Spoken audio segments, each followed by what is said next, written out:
All right, quick pause really quick, because if you are anything like me, then you know how overwhelming debt can feel. And it doesn't just show up all at once, right? It like creeps in. It has this like sneaky way of just like getting in there when you least expect it. It either is like a missed payment here or there, a bill that was unexpected that just shows up, an astronomical fee that you weren't expecting, and then like poof, before you know it, it feels like you are in debt and you are drowning in debt. And that is exactly why I want to tell you about PDS debt, which I've talked to you about them before because I truly believe in them. They are a game changer when it comes to debt.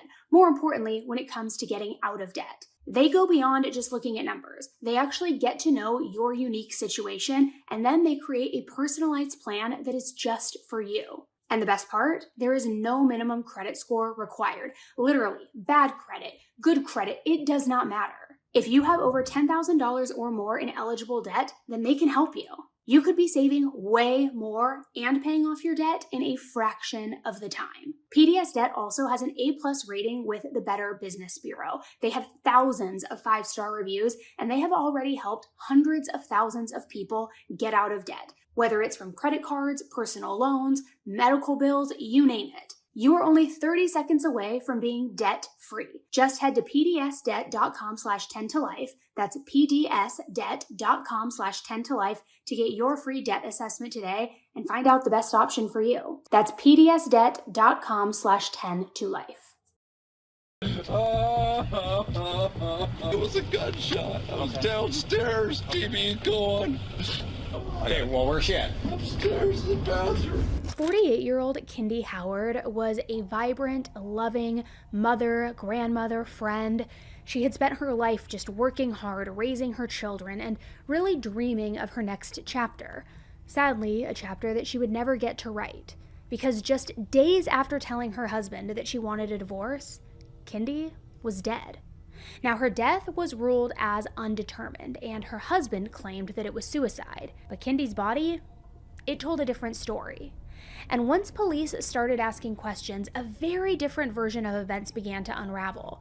One full of control, fear, and secrets that had been buried for years. Hey guys, I'm Elise. This is 10 to Life. Thank you so much for being here today and listening to this case as I share it with you. Because today we are going to pull back the curtain on a case that is just as twisted as it is tragic. So, let's get into it.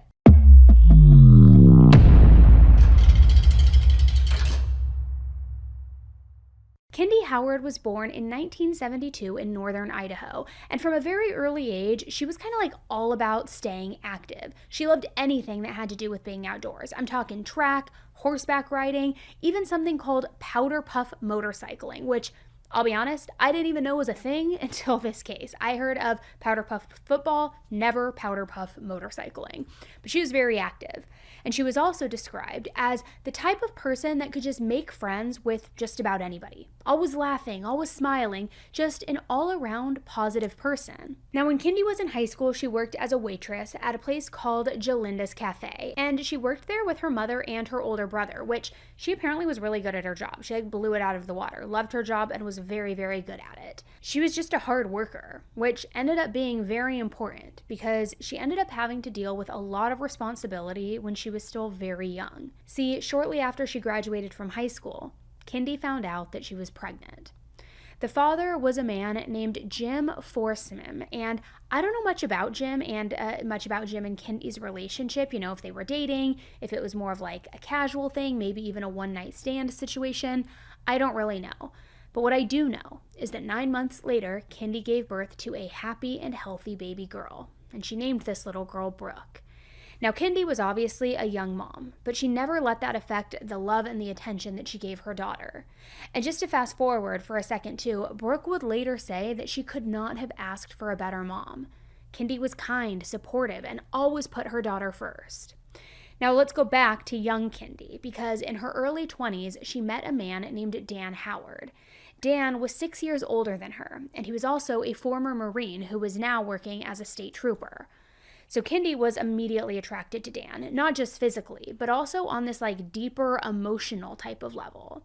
Dan made Kendy feel safe. He was older. He already had a good career.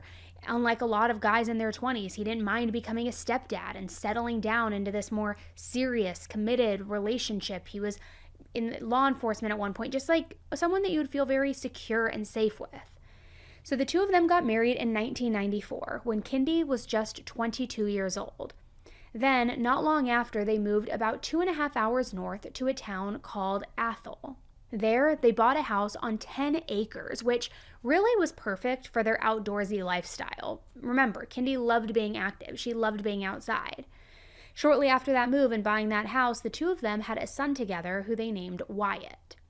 So now, after settling down at this new house, Kendy got a job at a local medical center. Dan, meanwhile, was working as a state trooper. But with so many people now moving to Idaho at that time, they decided that they should get into real estate as well. So they started selling homes together, and with the market taking off at that point, the money just started, rolling and pouring in.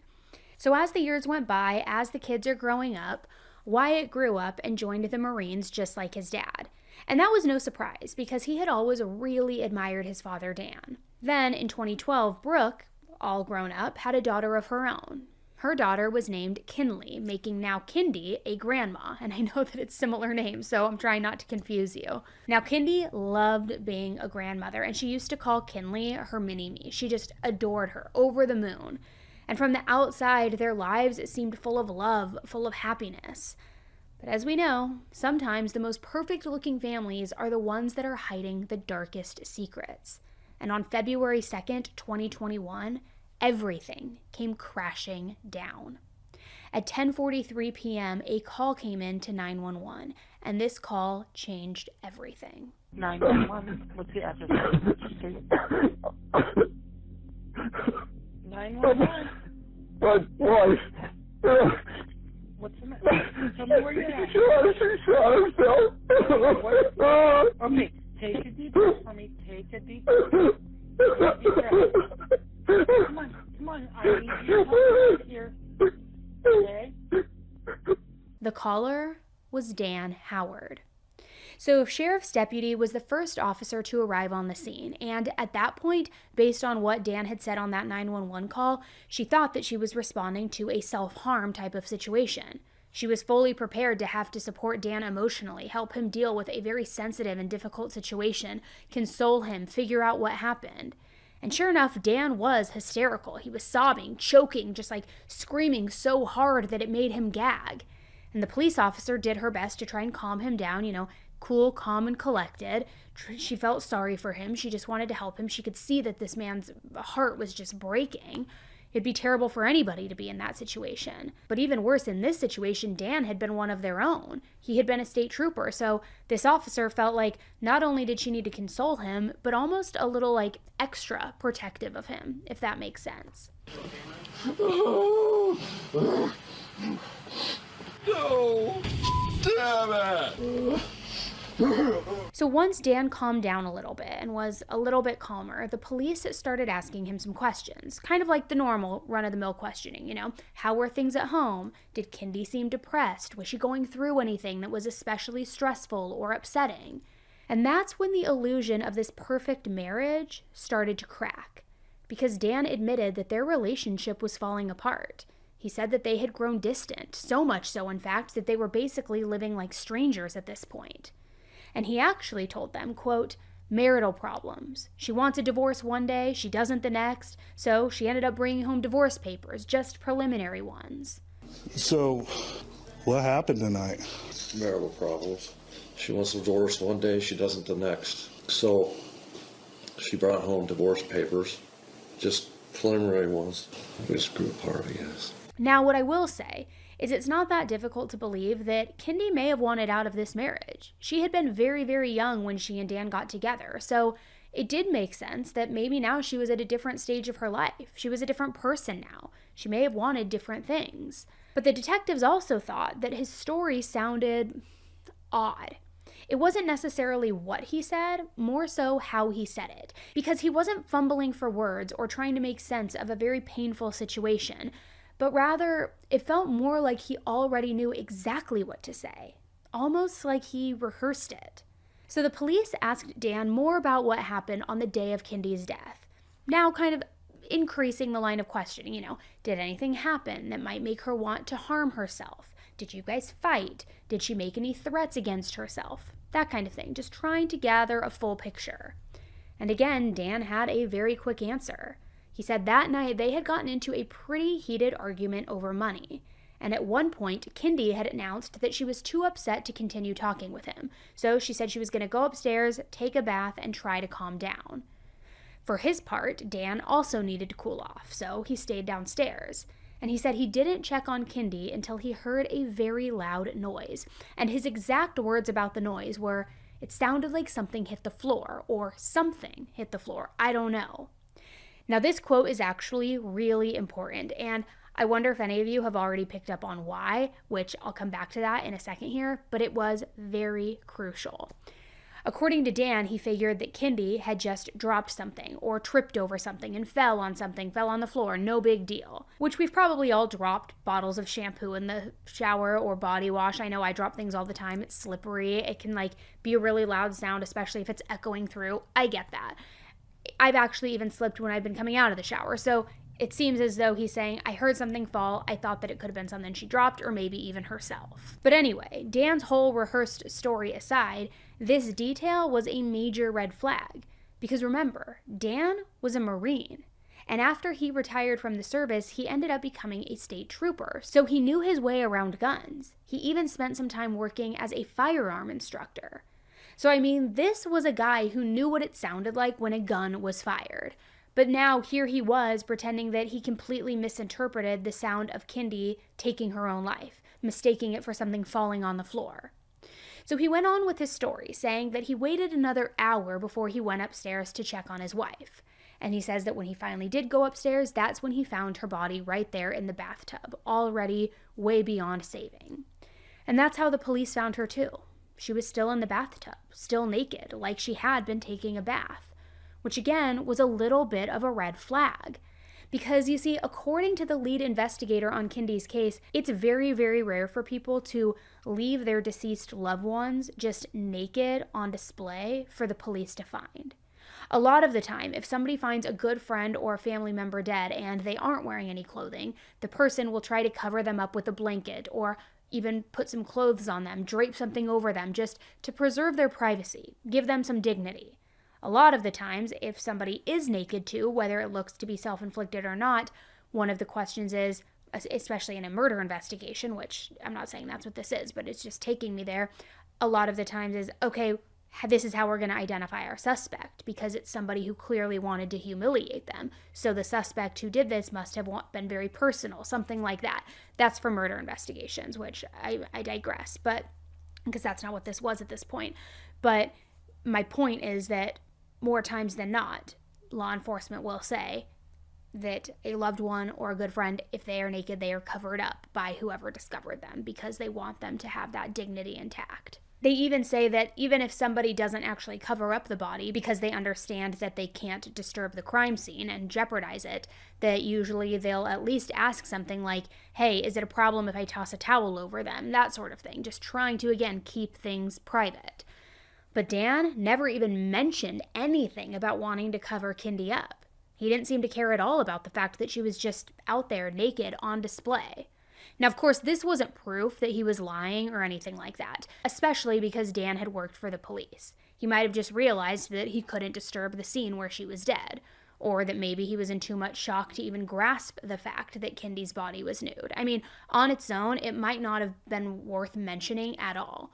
But it did stand out to the police, because there were other details that weren't adding up either. They found the gun in the bathtub with Kendy's body, and the gun was under the water, which is what they would have expected. She would have dropped it after she pulled the trigger. But there was something that was very surprising and very concerning to the police. They didn't see very much blood in the water. There should have been a ton of dark red blood since Kendy had been shot in the head. But the amount that was in the water was not a lot. It was more consistent with, say, Kendy maybe even getting a small cut on her leg and then getting into the tub and washing it off. Like a little splash, a little disbursement of blood. Certainly not the amount of blood that you would see if somebody shot themselves in the head. And in another detail, the water in the tub was still warm, even though Dan claimed that he didn't check on Kendy until an hour after he heard that loud noise. And on top of that, the bath mat in front of the tub was soaking wet, which this had the investigators wondering, okay, how did all of this water get on the mat? Kendy definitely didn't get out of the tub after she took her own life, when water drops off of you onto the floor mat. So again, there were all of these little details that just didn't quite add up. And that's all before I even get to the state of Kendy's actual body, because there was some blood around her mouth and her cheek. And you'd imagine that when it dried, you would see these, not to be TMI, but these drip marks going down toward her chin. But instead, the drip marks were going upward toward the top of her head. Meaning either gravity was somehow working differently in this moment in that bathroom, or Kendy wasn't sitting upright in the tub when she died, and conversely then when the blood was flowing. Now, as for the way the body was positioned, it was very, very awkward. Her feet were wedged against the side of the tub, not fully stretched out, not like any sort of position that you would expect if you're taking a bath, right? Then on top of all of that, there was the especially alarming fact that her entire body, literally from her head to her toe, had lacerations and bruises on it. And some of the bruises had already started to heal. They were pretty old and they were in healing stages. But the majority of them were pretty fresh. And the very thick, dark bruises on either side of her neck suggested that somebody had held her by her neck and choked her. The left side of her jaw was also incredibly swollen and bruised, indicating that she had been hit right there in the jaw. And when her autopsy came out, it was clear that Kendy's jaw was broken. There were also bruises on her right arm that looked very similar to fingerprints, almost like somebody grabbing your arm and it's hard enough that it leaves marks. You probably know the type, not because you've, God forbid, been in a situation, but because we've covered so many cases involving DV. So in light of all of this, the detectives were now wondering if this crime scene had been staged. If Kendy really had not taken her own life, but rather if somebody else had killed her and then posed everything so that it would look like she died of a self-inflicted gunshot wound.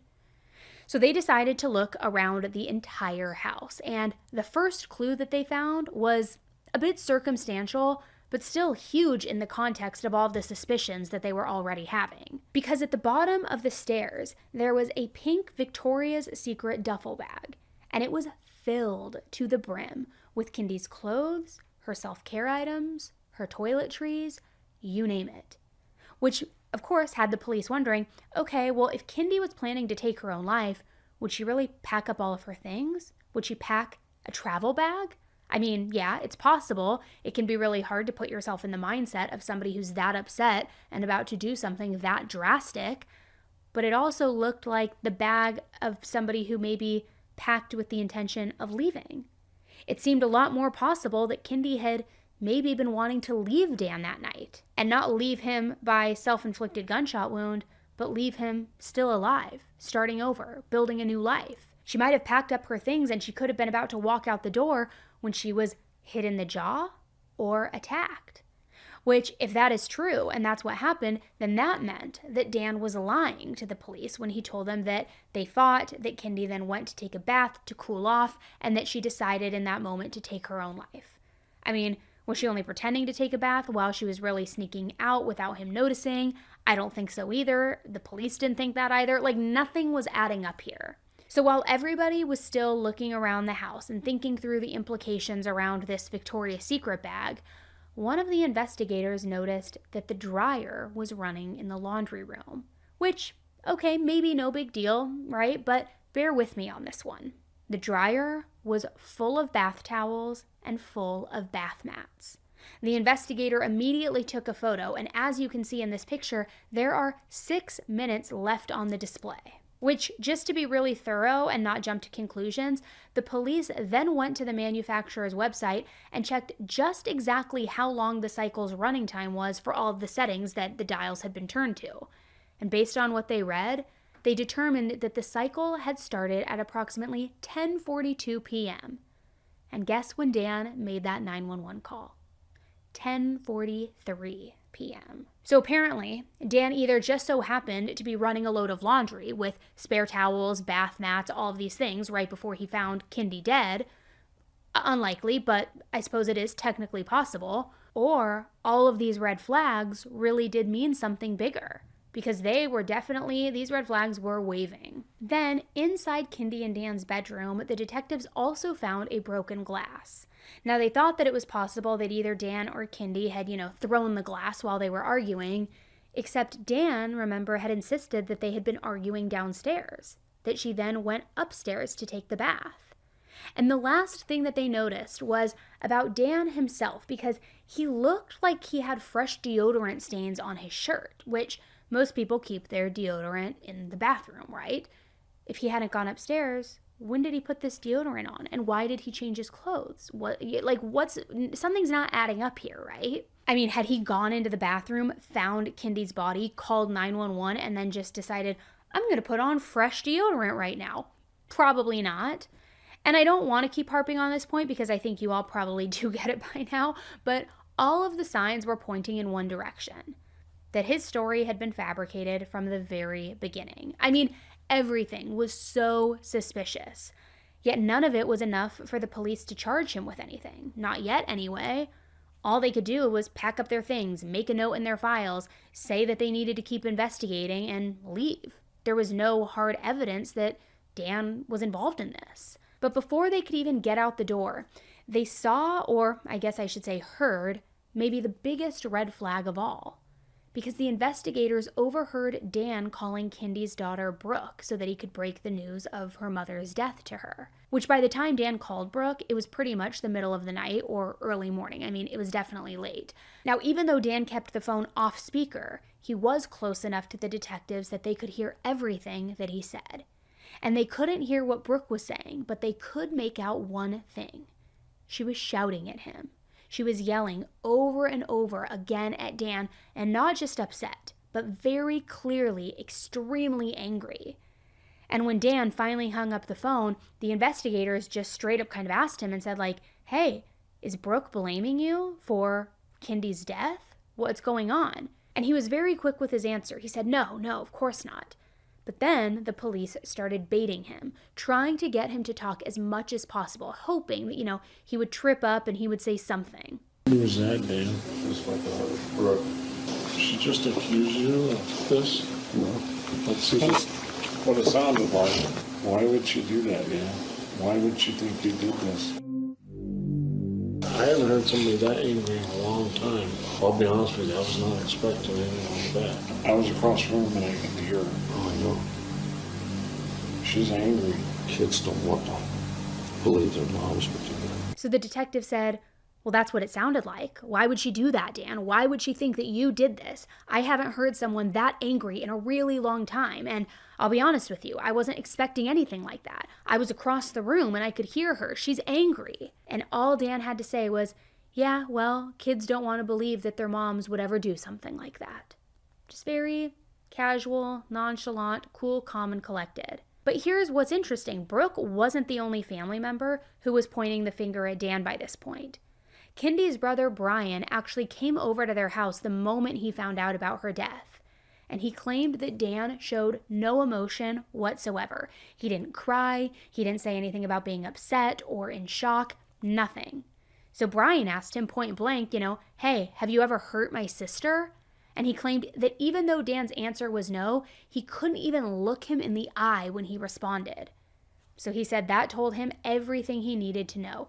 Dan, in his opinion, had definitely hurt his sister before. And that's what Brian told the police when they questioned him and when they interviewed all of Kendy's close family members and friends. Now, her daughter Brooke said she knew that her mom and Dan had been having marital troubles. I mean, Kendy had been very open with her about the fact that there just wasn't any sort of love in their relationship anymore. She flat out had said she did not love Dan anymore. And Brooke knew that this had Kendy feeling really sad because it's never fun or easy to end a marriage, even one that has run its course and is over.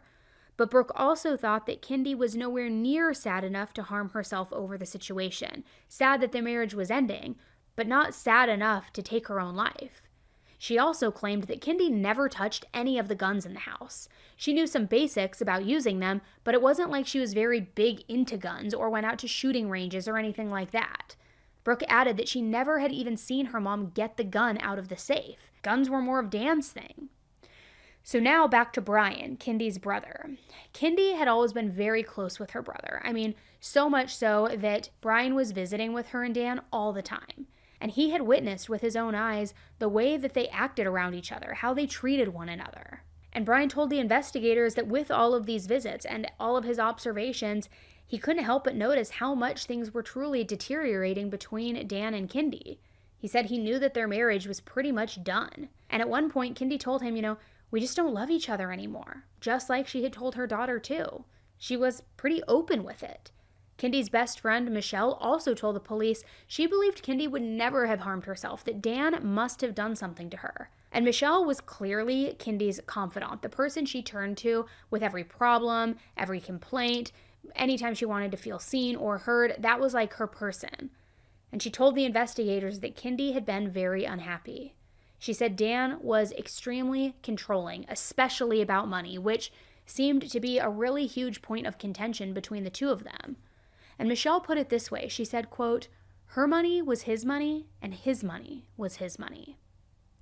Now, just to backtrack for a second, Brian had actually helped Dan get a job in the Alaskan oil fields, and it paid well, but it also required him to be gone for these long stretches of time. I mean, 3 weeks on, 3 weeks off, that kind of thing. And while the distance put even more strain on their, already crumbling marriage, it actually ended up being a blessing in disguise for Kendy. Because it gave her space. I mean, for 3 weeks at a time, she just could breathe again, free from Dan's control. Nobody was watching her every move. There wasn't constant arguing. Just a chance to feel like herself and feel happy. Well, apparently, during this time, Kendy also began having an affair with a man named Daniel Prado. Daniel and Kendy had known each other for pretty much their entire lives, too. They had met for the first time back in middle school. They dated for a while in high school, but eventually things fizzled out. I mean, they were teenagers, they were young, it happens. And even though they didn't work long-term as a couple, they did remain friends afterward.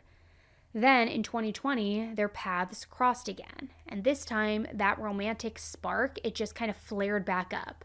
They realized that they had feelings for one another. And now that they were older, they were also more mature. They had more life experience. So they decided to give it another chance. They talked with each other extensively about their dreams and about their goals for the future. Kendy also told Daniel that she desperately wanted to move back to their hometown and buy a home with him. She wanted to open up an antique shop. She wanted to be with him. I mean, she had so many dreams about the future that she could have with Daniel, this next phase of her life. The only problem, of course, was Dan. And Kendy was obviously cheating, which it would have been one thing if Kendy had broken up with Dan to be with Daniel, but instead, she and Daniel hid their relationship. She was having an affair. They only would talk and see each other whenever Dan was off, going away for work. Now, Daniel claimed that their relationship had always been very serious from day one, and that Kendy's goal was always to get a divorce from Dan. The only reason that Kendy hadn't done that yet was because she was afraid of how Dan would react to this. She told both Daniel and her confidant Michelle that she even believed Dan might hurt her if he knew that she was leaving him, or if he knew that she was cheating. And Kendy had plenty of reason to be scared of Dan. She never formally made any complaints to the police against him, but all of the signs really were there that he was violently aggressive towards her, physically so. And Michelle first became aware of this during a situation that happened in July 2020 during a camping trip, because she noticed bruises all over her best friend Kendy's body. From my understanding, Michelle may have asked Kendy what was going on and if she was okay or if she was in any sort of danger, but Kendy sort of just avoided the questions, like a lot of victims do, to be honest. But as time went on, Kendy realized that she could really trust Michelle. She could trust to tell her this information, so she began to open up to her. And about 7 months before Kendy's death, she sent Michelle some very disturbing text messages, just completely out of the blue. Now, by this time, she and Dan were definitely not in a good place, and Kendy was also secretly seeing Daniel at this point too, just looking for a way out. So Michelle was just having a normal day when her phone started blowing up, and Kendy was sending her picture after picture, all of bruises just all over her neck. Many of them were very clearly fingerprint shaped as well, so obviously somebody had wrapped their hands around her neck. Kendy had confided in her that Dan had gotten so angry that he had grabbed her by her neck. And apparently the reason for his anger was that Kendy had been hiding credit cards from him. She had been kind of trying to have a little bit of financial independence and secretly having credit cards away from him so he couldn't monitor her spending or dictate how she spent what. And he discovered these credit cards, and that's apparently what made Dan decide to attack her. So to Michelle, it seemed obvious why Kendy felt like divorce wasn't a simple option, why she just continued living this double life, grabbing whatever happiness and freedom she could while her husband was traveling and on these long 3-week stretches. Not that I condone that. You know my motto. I always say just get a divorce. But I think that more so applies when it's somebody who's cheating and wants money and all that, not when you're truly fearful of what that other person is going to do for you. So ultimately, she was trying to do this balancing act for a while, just retaining any happiness that she could. But eventually, it wasn't enough. 3 weeks of peace could not make up for the 3 weeks of constant fear. Kendy wanted to be happy all the time, not just when her husband was out of town. So on January 28th, 2021, she told Dan about the affair. She also told him she wanted a divorce. I mean, she was terrified, but she was ready. She was done. But then, just a few days later, she was dead. Kendy was so close to freedom, just days away from starting a new chapter, a new start to her life, which makes this death even more heartbreaking. She had done everything that she could do to protect herself. I mean, before telling Dan the truth, she even met with a divorce lawyer to make sure that she was legally covered. She confided in Daniel, too, and in Michelle, letting them know, here's what I'm planning, here's what I'm doing, here's my exit strategy. They were worried and they were concerned, but Kendy wanted to do this. She knew that this was her way out. She reassured them that everything was going to be fine and that this was her first step toward a new future. And at first, it actually seemed like it was going okay. When Kendy called Michelle to give her a recap of how that conversation with Dan had gone, she said, he was fine. But Michelle couldn't shake the feeling that something was off. It felt too calm, almost like the silence right before a storm. Then, during the early morning hours of January 29th, Daniel got a phone call from Kendy's phone. He was immediately worried, too. I mean, why was she calling him at this time of night? Why was she calling him when Dan was back home? But he wasn't going to ignore the call. He answered the phone. Of course he was going to answer it. But it was clear right away that Kendy wasn't calling him to talk. She was arguing with Dan. She wanted him to overhear it. I mean, from the sound of it, she called Daniel so that he could listen in on this fight, sort of be a witness to what was happening. And Daniel could hear Kendy saying that she was trying to use the bathroom, that she wanted to get away. But then there was a click and some thuds, almost like she had closed the door and then Dan was pounding on it, trying to get in. He could also hear Dan yelling, saying, "Who are you on the phone with? Who are you talking to?" So it all sounded bad enough that Daniel did what he thought was best in that situation. He hung up the phone, called Kendy's parents, told them that they needed to request a welfare check for Kendy and, figure out what the heck was going on. Now, why he didn't call that welfare check in himself or call 911 himself, I'm honestly not sure. Maybe he didn't want to get mixed up in a marital dispute. Maybe he didn't think that it was going to end so tragically. I'm not sure, but regardless, her parents took the call very seriously, and they immediately called 911. When the cops arrived, Kendy answered the door, and she was acting visibly nervous, which that's a direct quote from the officer who was there. Dan also was in the house as well, but he was acting calm, casual. So Kendy told the officer that she needed to grab something from her bedroom, and the police officer asked if, she minded if he followed her, which, to me, clearly he was looking for a way to talk with her privately. So she told the officer, quote, "I asked for a divorce and he just got home. He's not taking it good." So even then, away from Dan, talking with a police officer, Kendy was still afraid to share the full truth. She held back, too scared to reveal just how bad things really were. Which, don't worry, I'm going to get into what actually happened in a minute here, because the truth is deeply disturbing. Kendy had told the officer that she had been asleep and that she woke up to find Dan standing over her, towering over her.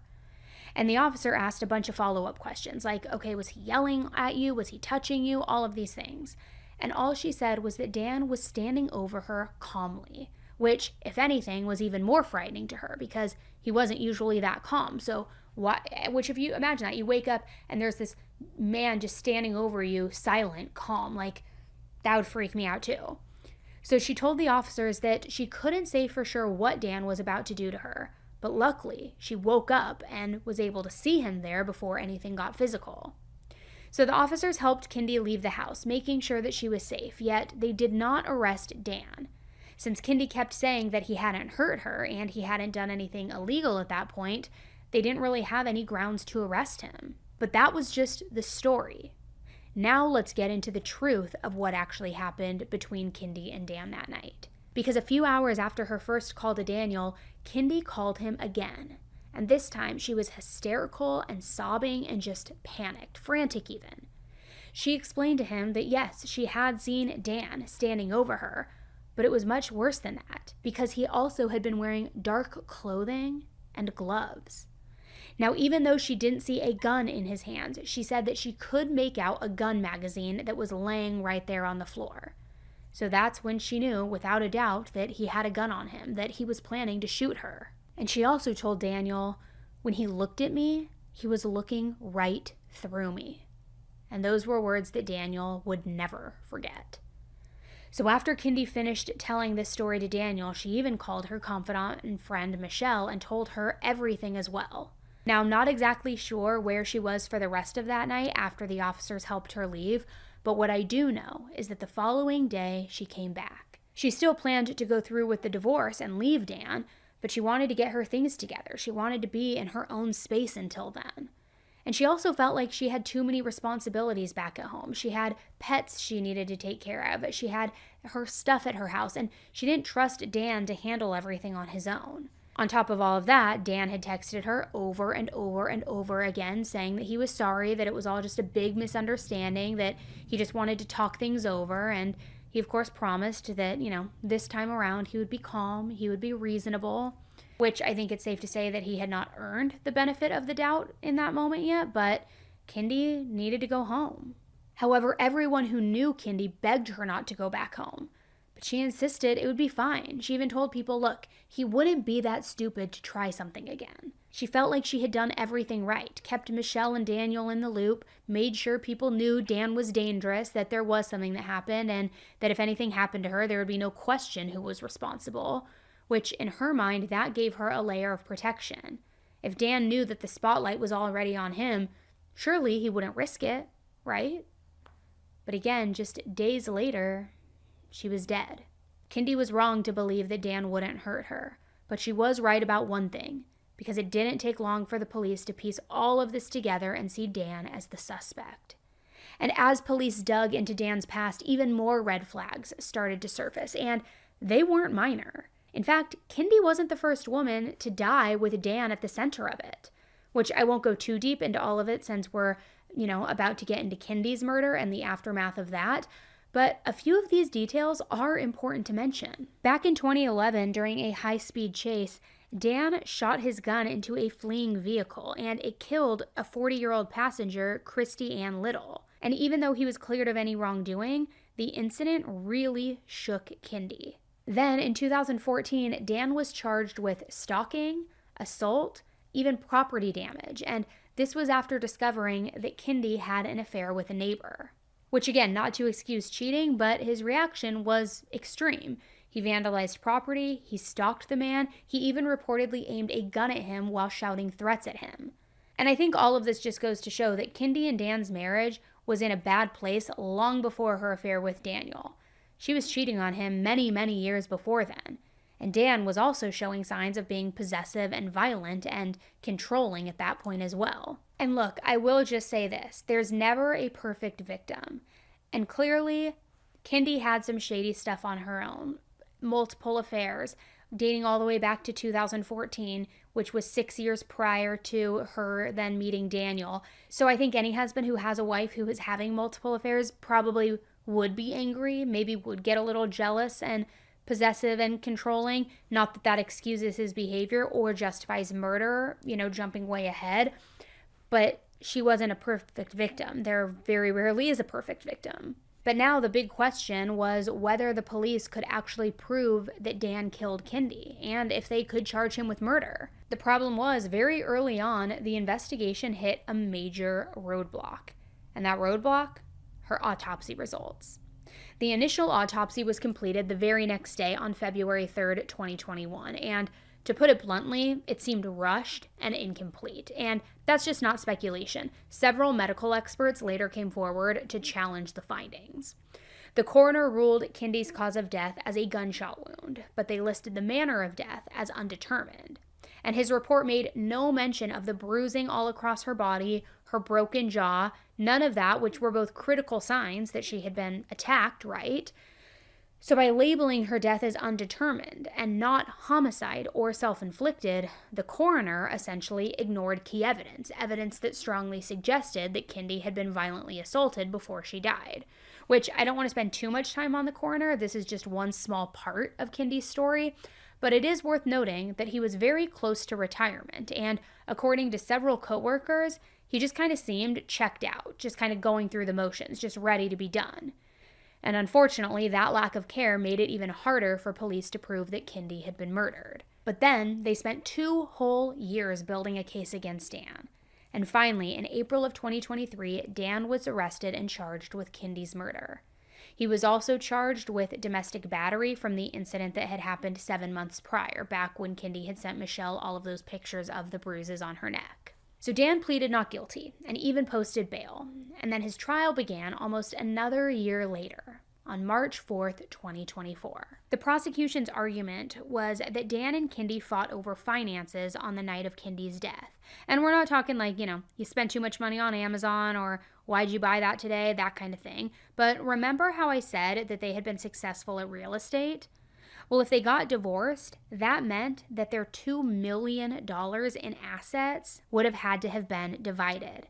And the prosecutors believed that Dan did not want Kendy to leave him and also take half of that money with her. So the theory was that this fight turned physical, with Dan hitting Kendy's body and face, leaving all of these fresh bruises and the jaw, broken jaw as well. Then they say he killed Kendy using something called a carotid restraint, which is a very specific kind of chokehold, and it's controversial, and since 2021, it's actually been banned by the Department of Justice, but at the time of Kendy's death, it was routinely taught to police officers and even used by them. And if you do this restraint the exact right way, it can render a person unconscious for a very short period of time. However, if you hold a person for too long, that hold can then kill them, which that's why it's so controversial and doesn't get taught anymore. Now, nobody could prove that Dan used this exact restraint on Kendy, but it made sense. I mean, he knew how to use the hold. He even taught other people how to do it during his time in law enforcement. There's also the fact that he was no stranger, allegedly, to putting his hands on Kendy's neck and throat as it was, and the officers had seen all those bruises that were on her neck when her body was found. They also believed that Dan thought he could get away with all of it. After all, he had spent years in the Marines and years as a police officer. He knew how to cover his tracks, at least when it came to making Kendy's cause of death look unclear. So they brought in a new medical examiner, not the one who initially ruled Kendy's matter of death as undetermined. That was a different doctor. But this was somebody new, and their testimony was critical. They stated that Kendy had been shot in the head after she was already dead. In other words, this wasn't a suicide. Kendy did not pull the trigger. And the doctor based this conclusion on the lack of blood found at the scene. Like I mentioned earlier, the bathtub water was mostly clear, which if Kendy had been alive when she was shot, there would have been way more blood spilling out everywhere. Then there was also the angle of the gunshot, fired from above, which is extremely rare in self-inflicted cases. It would have been difficult and awkward to shoot herself from an upward angle like that going downward. Kendy's personal doctor also testified and said that Kendy had come to her with concerns. Dan had been making negative comments about her weight, telling her that she ate too much, that she needed to lose weight, comments that really left her feeling insecure. Yet despite all of that, the doctor made it clear Kendy did not seem depressed. There were no signs that she was thinking about ending her life. And I mentioned it earlier, but Brooke had told the investigators that Kendy did not like guns, and she said so when she testified. Generally, did she like or dislike guns? She didn't know how to use a gun, and she didn't like them. Daniel said the same thing when he was on the stand. Do you enjoy shooting firearms? Yes, Do you own firearms? I do. Do you and Kenny go shooting together? No, Why not? she didn't like guns. Did you ever see Kendy Howard shoot a gun? No, Did you ever see Kendy Howard clean a gun? no, Did you ever see Kendy Howard load bullets into a magazine? no, To your knowledge, did Kendy Howard know how to do that? not to my knowledge. So then, get this, while the trial was still going on, Dan actually got himself arrested. It was March 16th, and he was still out on bond, and he decided to go to the Spokane International Airport, even though he wasn't supposed to be leaving town at all. So he was caught, and he was held as a fugitive. Dan and his defense team claimed he wasn't trying to flee, rather he was trying to follow his best friend at the airport to help him return a rental car. He didn't have any bags with him or anything like that. But still, it was a very bad call on his part. Even if Dan really was just trying to do a favor for a friend, he should have known how bad this would look, to go to an international airport while you're on trial for murder. But that was kind of the case all through the trial. Just bad move after bad move. And just listen to his lawyer's attempt to explain away why Dan supposedly didn't recognize that noise upstairs, or that thud, as they called it, as a gunshot. February, the heater's running. We had testimony that it was blazing hot in there. Testimony is going. How do you hear water from upstairs? If you're in the basement, how do you hear water from upstairs? You hear it through the walls, through the pipes. You hear the pipes, the water run. How do you know someone flushed the toilet upstairs? You hear it through the walls, right? So, yeah, he hears the water. But the fan's going, washer's going, or not the washer, the dryer's going, and he hears something like a thud. Yeah. Little things matter. If Dan has set a scene, why would he say that he heard a thud? Why would he say, I heard a gunshot, went upstairs, called 911? Right? He's a former law enforcement officer, former firearms instructor. If he was setting a scene, why would he say it was a thud? Dan's trial lasted for 10 full days of testimony, and there were 62 witnesses in total. But even with all of that overwhelming amount of evidence, the jury only ended up deliberating for about 8 hours. Count 1, is the defendant Daniel C. Howard guilty or not guilty of domestic battery? Guilty. Count 2, is the defendant Daniel C. Howard guilty or not guilty of murder in the first degree? Not guilty. Is the defendant Daniel Howard guilty or not guilty of second-degree murder? Guilty. Dan was sentenced to life in prison, and his facial expression when he got the sentence, priceless. You're 58 years old. I don't see a lot of rehabilitation, sadly, in your future.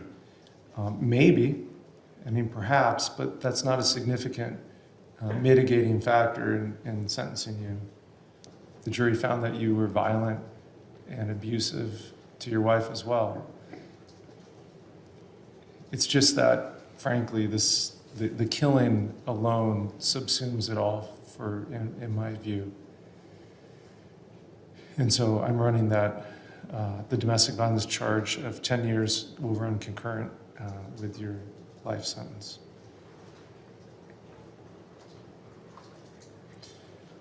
The final thing I want to say, Mr. Howard, is that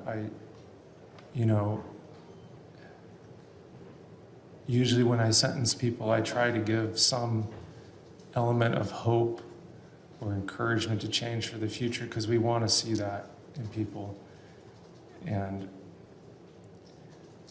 I'll simply say that nobody, as long as they're alive, is beyond redemption. Nobody is beyond the capability of changing, and so you're not beyond redemption.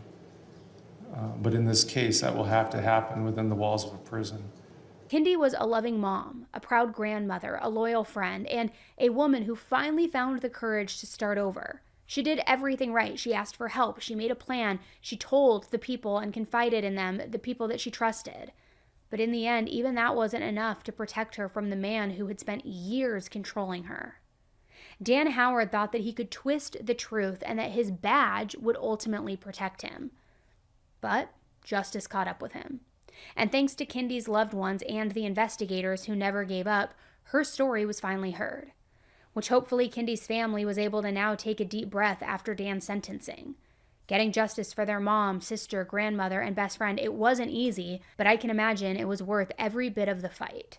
And that's why these stories and cases are so important to share, because there are so many people going through these exact types of marriages and relationships at this exact moment. So it's important to share these cases to not only know what to look for, the warning signs, what to do, how to get out of a situation, like generating awareness in that sense, also allowing Kendy's voice to continue on.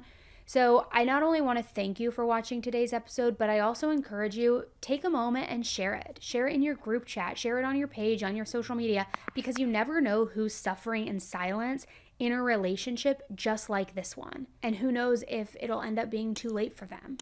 So please, I want to hear your thoughts on this too. Drop a comment, share it, and let me know what you think. Thank you guys so much for tuning in and hearing Kendy's story today. Until the next one, stay safe. Bye.